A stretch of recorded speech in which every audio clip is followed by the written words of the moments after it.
하나님 말씀 보겠습니다. 로마서 8장 12절에서 17절 말씀입니다. 신약 성경 로마서 8장 12절에서 17절까지의 말씀 제가 봉독하겠습니다. 그러므로 형제들아 우리가 빚진 자로 돼 육신에게 져서 육신대로 살 것이 아니니라. 너희가 육신대로 살면 반드시 죽을 것이로되 영으로서 몸의 행실을 죽이면 살리니 무릇 하나님의 영으로 인도함을 받는 사람은 곧 하나님의 아들이라.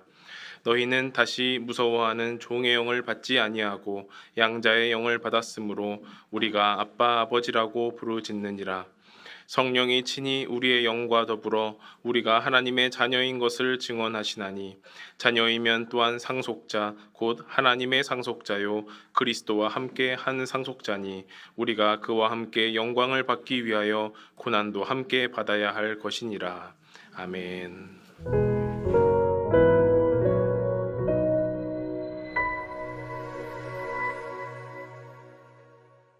네, 잘 지내셨죠? 네, 이렇게 함께 와서 또 예배드리게 돼서 얼마나 기쁜지 모르겠습니다. 우리 영상으로 또 예배 참여하시는 분들에게도 하나님의 같은 은혜가 함께 임하기를 소망합니다. 찬양 감사합니다. 네, 새로운 장르였어요. 너무 좋았습니다. 내용도 오늘 설교하고 너무 잘 맞아서 제가 또 은혜를 많이 받고 왔습니다. 오늘은 임대차 계약 갱신하기라고 하는 제목으로 말씀을 나누겠는데 제가 50대 후반까지 전세살이를 쭉 했기 때문에 누구보다 임대차 계약 갱신을 많이 했습니다. 그래서 그 마음을 가지고 오늘 설교를 준비했는데요. 그러나 더 중요한 것은 우리가 요즘 모든 교우들이 욥기에 대한 말씀을 요새 이제 묵상을 하고 있기 때문에 욥기를 묵상하면서 우리가 고난을 어떻게 이길 수 있을까? 이 고난이 우리에게 어떤 의미인가? 그리고 더 나아가서 우리가 이렇게 주일마다 나와서 드리는 예배는 어떤 의미인가라고 하는 것을 조금 이렇게 쉽게 정리를 좀 해봤습니다. 아마 여러분들도 고난이 무엇이고 왜 우리에게 고난이 있고 우리가 어떻게 고난을 극복할 수 있고 또 주일 예배에 와서 우리가 힘을 얻는다고 다들 얘기하는데 그건 또 뭘 얘기하는 건가 하는 것을 이 시간에 같이 정리를 해주시면 좋겠다 생각합니다. 여러분들께 질문을 하나 좀 드리겠는데 여러분들은 고난을 아예 당하지 않는 삶을 사시면 좋겠습니까? 아니면 어떤 고난이라도 이겨낼 수 있는 능력, 힘을 갖는 것이 더 좋으십니까? 속으로 대답을 하시면 좋겠습니다. 아마 사람마다 그리고 지금 처지마다 조금 다르실 거라 이렇게 생각을 하는데 대체적으로 사이비 종교 이단들은 뭐라고 가르치는가 하면은 고난을 당하지 않을 수 있다. 그러니까 신앙생활을 잘하면 믿음을 잘 가지면 어떤 고난도 당하지 않게 되고 또 우리가 추구하는 그 신앙을 갖게 되면 고난을 당하지 않게 해주겠다라고 유혹을 하고 접근을 합니다. 이단과 사이비 종교들은 대체적으로 조금 디테일한 면이 다를 뿐 대개 고난을 당하지 않게 해주겠다, 고난을 면하게 해주겠다라고 접근을 합니다. 그러나 우리가 믿는 하나님께서 우리에게 주시는 것, 그러니까 우리 기독교는 어떤 신앙인가 하면은 고난이 오는데 그 고난을 능히 이겨낼 수 있는 힘을 하나님이 우리에게 주신다라고 말씀을 합니다. 그러니까 고난이 없어지는 것이 아니다라고 하는 것이죠. 고난과 관계된 말씀이 성경에 참 많습니다. 시편은 전체가 다 고난에 대한 이야기라고 봐도 과언이 아니겠죠. 그런데 성경 전체에 고난에 대한 이야기가 있는 중에 제가 참 좋아하는 말씀이 있습니다. 이사야 43장 1절에서 3절까지 말씀인데 그 중에 2절 말씀을 읽어드리겠습니다. 내가 물 가운데로 지날 때에 내가 너와 함께 할 것이라. 강을 건널 때에 물이 너를 침몰하지 못할 것이며 내가 불 가운데로 지날 때에 타지도 아니할 것이요 불꽃이 너를 사르지도 못하리니. 여러분 저 말씀을 좀 가만히 보시면 어떤 표현들, 어떤 단어들이 마음에 드십니까? 또 눈에 들어오십니까? 제가 예전에 이 말씀을 볼 때는 물이 너를 침몰하지 못할 것이다. 불꽃이 너를 사르지 못할 것이다. 라고 하는 그 부분에 제 마음이 많이 갔었습니다. 하나님이 나를 물 가운데 지켜주시고 불 가운데 지켜주신다 하는 그 말씀이 좋았는데, 나이를 점점 먹으면서 그리고 인생의 고난을 한두 개 겪으면서 다시 말씀을 보니, 여러분, 물 가운데 지날 때가 있더라, 그리고 불 가운데 지날 때가 여전히 있더라 라고 하는 전제를 우리에게 해주고 있는 말씀입니다. 그러니까 하나님을 믿는다고, 우리가 예수를 믿는다고 해도 물 가운데로 지날 때가 있고 불 가운데로 건널 때가, 불꽃이 우리를 잡아먹으려고 막 사르는 그곳을 우리가 건너갈 때가 있다라고 하는 것을 지금 전제로 얘기를 하고 있더라고요. 저게 없어지는 것이 아니라 물 가운데서 불 가운데서 우리가 이겨낼 수 있는 힘을 하나님께서 주시는구나 라고 하는 것을 나중에 알게 됩니다. 그러고 보니까 하나님께서 우리를 보호하신다, 안전하게 하신다라고 하는 그 말씀 속에 우리가 그 많이 물의 상황과 불의 상황을 여전히 걸어가고 있구나라고 하는 것을 얘기를 하는데, 그 말씀 자체가 성경에 그대로 나와 있는 거예요. 그러니까 이스라엘 백성이 홍해를 건너는 과정, 그게 물을 건너는 것이고, 홍해를 건너고 또 광야를 40년 동안 걸어가는 것도 여간 어려운 역경이 아니잖아요. 고난을 당하는 것이고, 또 다윗이 골리앗 앞에 섰는 것도 인생에 풀기 힘든 어려운 문제에 부닥치는 것을 얘기하는 것이고, 또 다니엘이 사자굴에 들어가게 된 것도 우리가 삶을 살아다 보면은 그렇게 힘든 구렁텅이에 빠지게 되는 때가 있구나라고 하는 것을 상징적으로 얘기해 주는 것이죠. 그러니 성경은 그것을 부인하지 아니하고 그것들을 우리에게 얘기해 줍니다. 그러면서 그 가운데서 우리가 어떻게 그것들을 극복해내고 이겨낼 것인가라고 하는 것을 얘기해 주고 있는 것이죠. 여러분, 우리에게도 홍해가 있을 수 있고요, 광야가 있을 수 있고요, 그리고 우리 앞에 어느 날 골리앗이 떡하니 버틸 수가 있고, 또 우리가 길을 걸어가다가 사자들이 있는 굴에 빠질 수도 있습니다. 그러면 우리는 어떻게 그것들을 극복해 낼 수 있을까? 여러분, 오늘 그 비결을 우리가 같이 좀 생각해 보려고 합니다. 하나님은 우리에게 그것을 극복할 수 있는 힘을 주시는데, 그것을 이제 어떻게 주시는가라고 하는 거예요. 그 비결을 알면 우리가 능히 이겨낼 수가 있는데, 하나님이 어떻게 그 이길 힘을 주시는가 하는 것을 지금부터 좀 살펴보려고 합니다. 여러분, 살다 보면 많이 두려운 마음이 있고 또 괴로운 마음이 있고 또 어려운 고통을 당할 때가 있습니다. 그것을 제가 한 단어로 그냥 공포라고 한번 정의를 해봤습니다. 우리가 공포를 느낄 때가 많이 있죠. 삶이 예측이 안 되고 풀리지가 않고, 그래서 두려울 때 우리는 공포감을 느끼게 되는데, 이 공포를 느낄 때 몸이 반응하는 특징들이 있다고 합니다.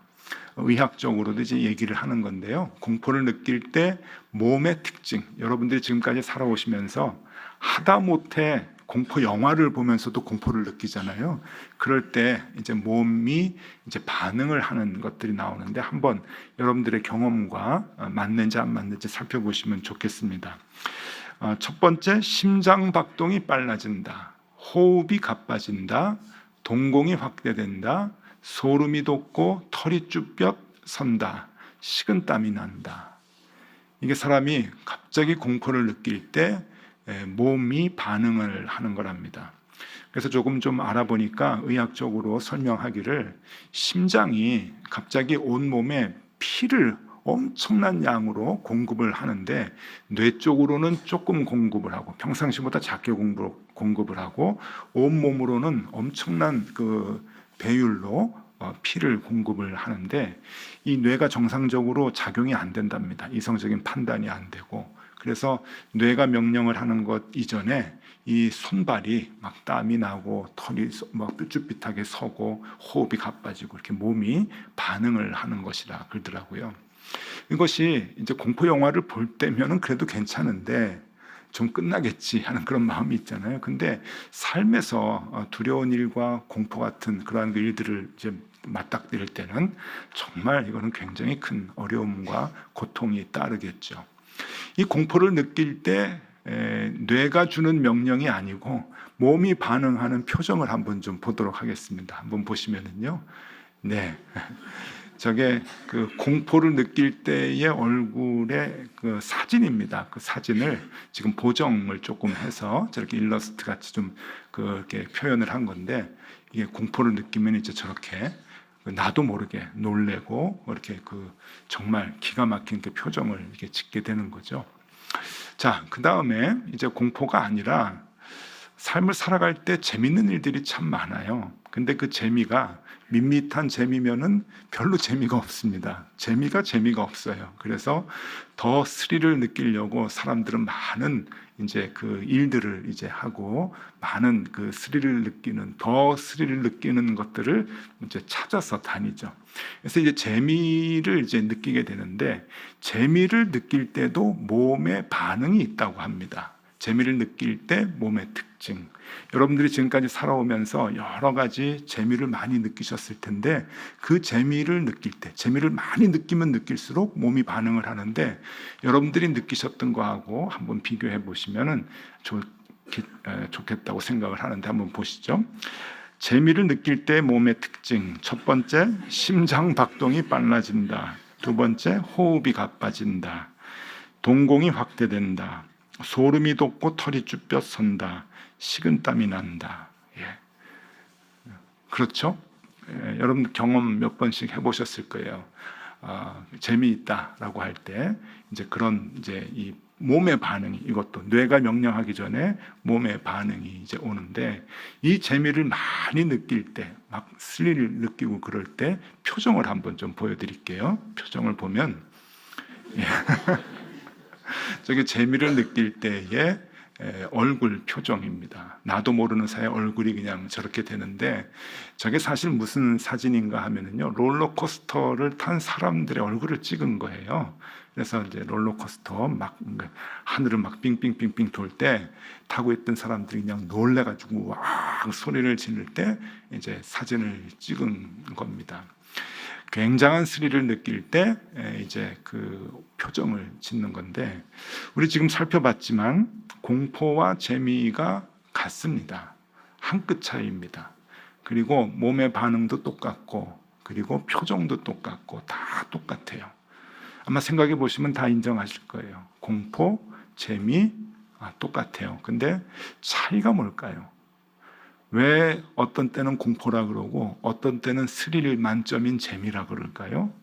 뭐가 문제일까요? 한 가지 딱 있답니다. 그게 뭔가 하면은 안전이랍니다. 안전. 그러니까 이렇게 생각하시면 돼요. 놀이공원에 가서 롤러코스터 타는데 이게 안전이 현찮다 그러면, 이거 안전합니까? 안전벨트? 예, 비교적 안전한데 한 달에 한 번씩 좀 떨어져요, 사람이. 이러면은 이거는 재미가 아니고 그때부터는 공포죠. 공포. 그렇기 때문에 이 안전하다고 느끼는 게 이제 그 재미가 되는 거예요. 요즘 젊은 친구들한테 요즘 어디 놀이기구가 제일 스릴 있고 재밌냐 그랬더니 인천에 있는 월미도에 놀이공원이라고 얘기하더라고요. 그래서 그 왜 특별한 재미있는 기구가 있냐? 그랬더니 아니요, 가끔 사람이 떨어져요. 그러더라고요. 저 농담인 줄 알았어요. 그래서 설교 준비하면서 찾아보니까 2022년도 작년에 5월 달에 한 명 떨어졌고 6월 달에 한 명 떨어졌어요. 그래서 또 떨어졌다. 기사가 이렇게 나오더라고요. 또 떨어졌다. 안전점검 해야 되는데, 여러분 그러면은요, 이거는 그 재미가 아니고 그때부터는 공포입니다. 떨어질 각오를 하고 타야 되는데, 말 나온 김에 제 경험을 얘기하면은 지금부터 30년 전에 청년부 담당을 했던 때, 청년부 부목사하면서 청년부 담당했던 때에 제가 맡고 있던 청년부 아이들을 데리고 주일 저녁에 밤에 인천 월미도 놀이공원을 갔습니다. 직접 갔어요. 그래서 아이들하고 이제 탔는데 그때는 그 조금 허접한 이제 놀이기구들이 좀 많았는데 이름도 모르겠어요. 지금은 없어졌는데 널따란 판에 의자들이 쭉 있고요. 그 판을 양쪽에서 이렇게 들었다 놨다 하는 거예요. 그리고 막 휘고 이제 그러는 건데 요즘 그런 놀이기구의 좀 옛날 버전입니다. 막 덜컹덜컹하면서 이렇게 움직이고 그러는데 이게 너무 심해가지고 제가 그 안주머니에 있던 지갑이 다 날아갔어요. 날아가고 그다음에 지갑 날아가는 건 전 이해를 해요. 미끈미끈하니까 그냥 날아가 버리는데 가죽 지갑이 저희 아내가 사준 아주 비싼 그 만년필이 있었는데 그거는 집게가 있잖아요. 그거를 집었는데 그게 날아가 버렸어요. 그리고 같이 갔던 우리 그 임원들, 청년부 임원들, 그 자매들은 그 핸드백 속이 다 열려가지고 다 날아가고 다 잊어버렸어요. 너무 무서워가지고 그 정도 되니까 너무 무서워가지고 이게 빨리 내려가고 싶은데 그날따라 그 아저씨가 그 스피커 대고 다 얘기하고 막 그래요. 그러면서 뭐라 그러냐면은 오늘 손님이 없으니까 더 길게 해주겠다. 보통 때보다 더 배로 그냥 길게 타면서 이젠 죽었구나 하는 생각을. 여러분 이게 만년필이 날아가고 이게 이제 그 지갑이 날아가면 그 다음 이제 내가 날아갈 차례인데 다행히 날아가지는 않고 이제 살았는데 그때 공포였습니다. 그거는 스릴 만점인 재미가 아니고 이제 공포였죠. 그렇기 때문에 이 공포라고 하는 것과 재미라고 하는 것의 가장 큰 차이점은 안전이라고 하는 겁니다. 근데 여러분 그 전에 우리 배웠죠? 공포와 재미는 똑같다고요. 똑같아요. 그런데 똑같은 상황을 그러니까 여러분들이 인생을 살아가다가 저나 여러분들이 당하는 모든 고통과 아픔, 고난, 공포 같은 그러한 일들이 재미로 느껴질 때가 있다는 거예요. 그리고 재미로 느낄 수가 있다는 거예요. 그게 뭔가 하면은 안전하다라고 하는 확신만 있으면 공포는 더 이상 공포가 아니라 재미로 느껴질 수 있다고 하는 것이죠. 인생의 어려움을 재미라고 얘기하는 것은 조금 어폐가 있긴 하지만 그래도 견딜 수 있는, 내가 극복할 수 있는 고난이라고 그렇게 여길 수가 있다고 하는 것이죠. 그 차이입니다. 하나님께서 우리에게 내가 너를 낳았다, 내가 너를 창조했다, 그래서 우리가 하나님의 자녀다라고 하는 것을 늘 얘기해 주십니다. 우리가 하나님의 자녀라고 하는 그 정체성만 우리가 확고히 알게 되면은 여러분 우리가 당하는 고난이 고난으로 끝나고 고통으로 끝나고 공포로 끝난다고 생각되지 않아요. 왜? 천지를 창조하신 하나님이 나의 아버지다라고 하는 것을 굳게 믿고 있으면 고난도 괜찮습니다. 공포 이겨낼 수 있습니다. 내 앞에 골리앗이 있어도 다윗같이 싸울 수가 있는 거고요. 그리고 내가 가끔 사자굴에 빠져도 죽지 않겠구나 하는 마음을 갖게 될 수가 있는 거죠. 왜 그럴까요? 하나님이 나의 아버지다라고 하는 확신이 있으면 안전함을 느낄 수 있기 때문에 그런 겁니다. 그래서 그게 가장 중요해요. 우리가 신앙생활 하는데 공포가 없다? 아닙니다. 공포 있습니다. 똑같이 있습니다. 예수 믿지 않는 사람이나 예수 믿는 사람이나 다 똑같이 있지만 어떻게 이겨낼 수 있는가? 나는 하나님의 자녀지. 그렇기 때문에 하나님이 나를 끝까지 책임져 주시지 라고 하는 그 확신이 우리에게 안전한 마음을 준다고 하는 겁니다. 오늘 본문 로마서 8장 14절 15절 말씀입니다. 무릇 하나님의 영으로 인도함을 받는 사람은 곧 하나님의 아들이라. 너희는 다시 무서워하는 종의 영을 받지 아니하고 양자의 영을 받았으므로 우리가 아빠, 아버지라고 부르짖느니라. 조금만 고난이 와도 우리는 두려워하는 DNA를 갖고 있습니다. 그러나 반대로 우리는 하나님의 자녀이기 때문에 극복할 수 있는 DNA도 같이 갖고 있습니다. 그래서 우리는 성령님께서 우리에게 일러주시는 거예요. 너 하나님의 자녀야, 하나님의 자녀야. 그게 뭡니까? 우리의 정체성을 일러주시는 거죠. 성령님이 얘기해 주셔서 우리가 압니다. 그러면 그때부터는 우리는 두려움의 종로로 타지 않고 모든 공포를 이겨낼 수 있겠다라고 하는 그런 말씀입니다. 자, 이 원리를 이제 우리가 알고 있는데, 근데 살다 보면은 자꾸 잊어버려요. 바쁜 세상에서 출근길 늦어가지고 지하철에 비집고 들어가고, 막히는 길 빵빵거리면서 회사 가고, 또 맡은 일 하기 위해서 점심도 못 먹고 헐레벌떡 다니다 보면은 여러분 이거 다 잊어버리고 살아가게 됩니다. 또 내 지식으로, 내 경험으로, 그리고 내가 해왔던 일들을 그냥 감당하기 위해서 헐레벌떡 살아가다 보면은 늘 내가 하나님의 자녀라고 하는 것 잊어버리게 되죠. 그래서 주일 예배가 있는 겁니다. 주일 예배가. 이 자리에 나와서 내가 하나님의 자녀이군요.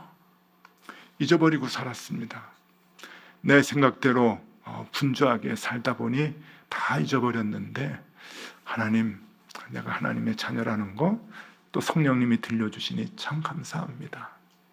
그러면 내가 지금 당하고 있는 것, 어려움, 내 앞에 골리앗이 있거나 홍해가 있거나, 그리고 내가 지금 사자굴에 빠졌다 할지라도 괜찮아요.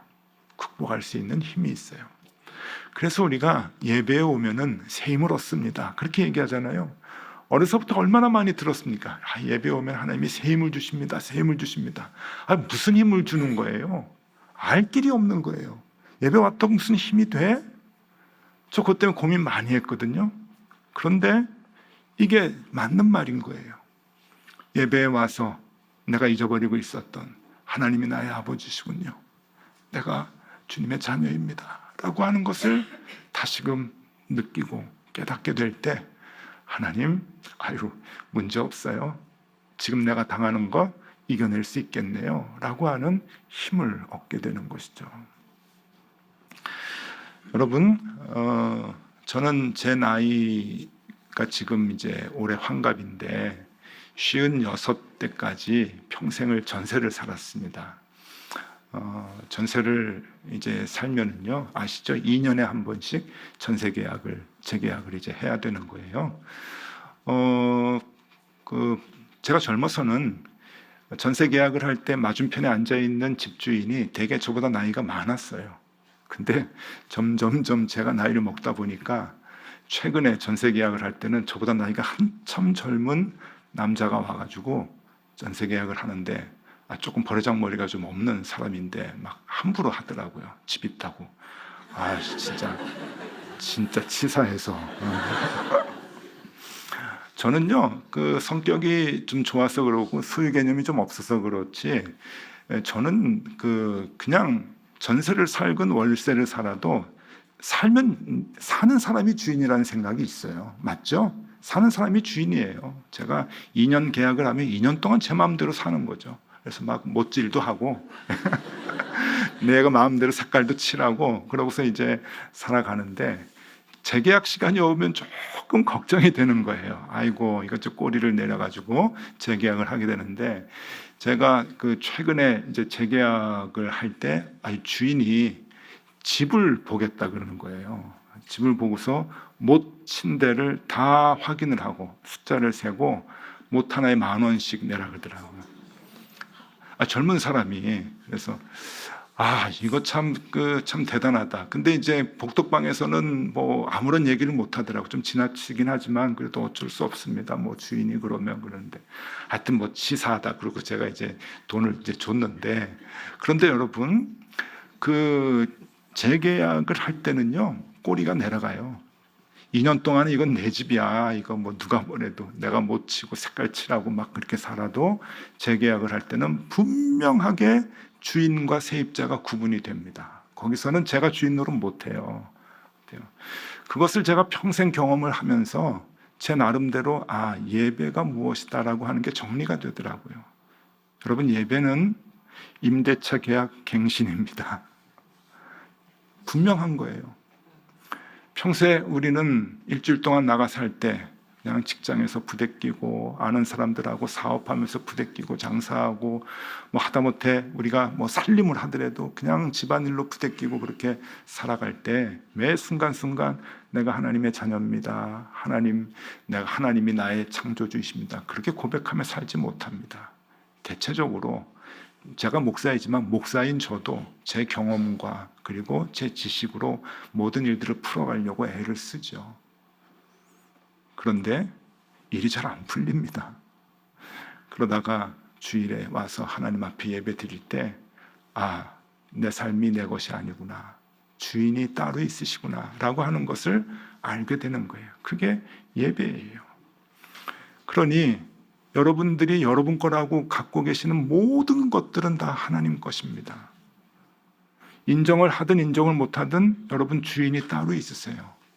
자, 보겠습니다. 여러분 몸, 여러분 거 아닙니다. 하나님 겁니다. 여러분 건강하십니까? 좀 아프십니까? 모든 게 다 하나님 겁니다. 여러분 시간 많이 있으세요? 하나님 주관하시고 소유도 하나님이십니다. 여러분 갖고 계신 재산이 얼마나 많으십니까? 죄송하지만 여러분 것 아닙니다. 하나도 여러분 것 없습니다. 하나님이 다 주인이십니다. 여러분들의 경험, 여러분들의 지식, 여러분들의 학력 다 하나님 주신 겁니다. 빌려 쓰는 겁니다. 그리고 여러분들 지금 닥쳐 있는 환경 하나님이 다 이끌어 주시고 만드신 겁니다. 좋든 안 좋든 하나님이 지금 인도해 주고 계시는 거예요. 여러분, 그러면 아, 이게 내 것이 아니구나 라고 하는 것, 내 것 같이 생각하고 살다가 주일날 와서 예배 드릴 때 해야 하는 게 뭔지 아십니까? 내 것이 아니구나, 주인이 따로 계시는구나, 하나님이시구나 라고 하는 것을 또 확인하는 거예요. 그래서 이 예배는 임대차 계약을 갱신하는 시간입니다. 여러분들이 하나님께로부터 다 빌려 쓰는 거예요. 몸뚱아리까지 다 빌려 쓰는 겁니다. 그래서 하나님 겁니다. 내가 주인인 줄 알았는데 내가 주인이 아니군요. 하나님 겁니다. 라고 손을 들고 다시금 사인해. 그러면 다 사인하는 거예요. 그게 예배의 시간이다 라고 하는 것이죠. 16절 17절 말씀입니다. 성령이 친히 우리의 영과 더불어 우리가 하나님의 자녀인 것을 증언하시나니 자녀이면 또한 상속자 곧 하나님의 상속자요 그리스도와 함께한 상속자니 우리가 그와 함께 영광을 받기 위하여 고난도 함께 받아야 할 것이니라. 네, 그냥 하나님의 것입니다 라고 하는 그 고백으로 끝내는 것이 아니고, 그렇기 때문에 하나님의 자녀이니까 하나님께서 더 귀한 것들을 주고 더 귀한 길로 인도해 주신다라고 하는 것을 말씀해 주고 계십니다. 여러분, 오늘은 그냥 두 가지 정도 우리가 기억하면 좋겠습니다. 그 공포와 재미는 같다. 예, 꼭 오래도록 기억하셔야 됩니다. 공포와 재미는 똑같은데 차이는 안전하냐 그렇지 못하느냐. 하나님은 우리의 안전을 담보해 주시는 분입니다. 하나님 우리 아버지시니까. 그러니 우리가 당하는 삶의 모든 공포는 공포가 아니라 그냥 스릴 만점의 재미입니다. 그러니 걱정하지 마세요. 지금까지 지켜주셨던 것 같이 앞으로도 하나님께서 여러분들을 지켜주실 것입니다. 그리고 바쁜 일상에 많이 잊어버리시죠? 그 자체를. 내가 하나님의 자녀된 것을 많이 잊어버리는데 예배 때마다 확인하십시오. 멀뚱멀뚱 계시다가 가지 마시고 예배 때 성령의 음성, 들려주는 음성을 들으세요. 아, 내가 내 혼자가 아니구나. 내가 갖고 있는 모든 것은 다 하나님의 것이구나. 빌려 쓰고 있는 것이구나. 하나님 잘해주시겠지. 또 그 하나님의 음성을 듣고 새 힘을 얻게 되는 거죠. 그렇게 우리가 하나님 앞에서 신앙생활하면 좋겠습니다. 여러분, 혹 지금 사자굴에 빠져 계신 분 안 계세요? 골리앗이 여러분들 삶의 떡 앞에 서 있지는 않는지 모르겠습니다. 홍해가 놓여 있지는 않는지 모르겠고 광야의 길 걷고 계시지 않는지 모르겠습니다. 그러나 걱정하지 마십시오. 이겨낼 수 있는 힘이 우리에게 있는 것은 하나님이 우리의 아버지이시기 때문입니다. 금성 듣고 또 힘을 내서 극복하는 여러분들이 다 되실 수 있기를 바랍니다. 기도하겠습니다. 주님, 내가 나의 주인이 될 때 자유로울 것 같지만 고통에 얽매이게 되고, 하나님께서 나의 주인이 되실 때 얽매이는 것 같지만 고통에서 자유롭게 된다는 그 비밀을 우리가 날마다 잊지 않게 하여 주시옵소서. 주일마다 주 앞에 나와 예배하는 이 시간이 우리가 하나님의 자녀임을 다시 확신하는 생명의 시간 되게 하여 주시옵소서. 예수 그리스도 이름으로 기도드리옵나이다. 아멘.